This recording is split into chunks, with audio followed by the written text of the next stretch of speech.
The motion was like riding on a bus in a very rough road.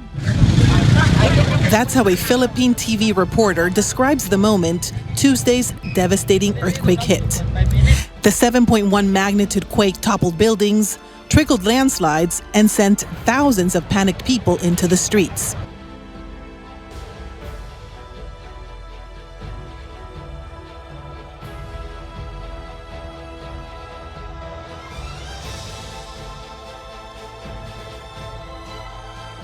Let's get more now on our top story. Super Typhoon Haiyan. Last hour, the storm made landfall in the eastern Philippines, and it has all the makings of a major disaster. Torrential rain and winds of more than 300 kilometers per hour.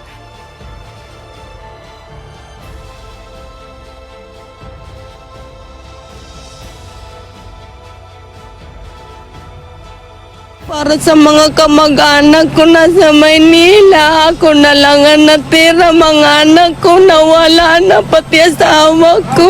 Junil, mga anak mo wala na. Kumusta po pamilya nyo?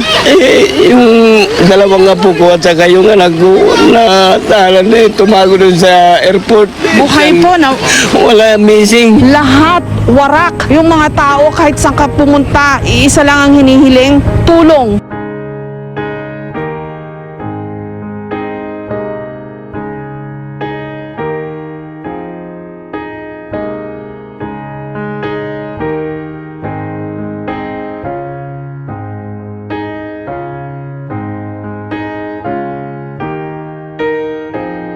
Sa kasawang palad yung...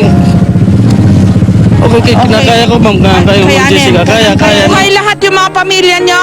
Pakita namin yung mukha ninyo para makita ng mga kamag-anak nyo na okay kayo.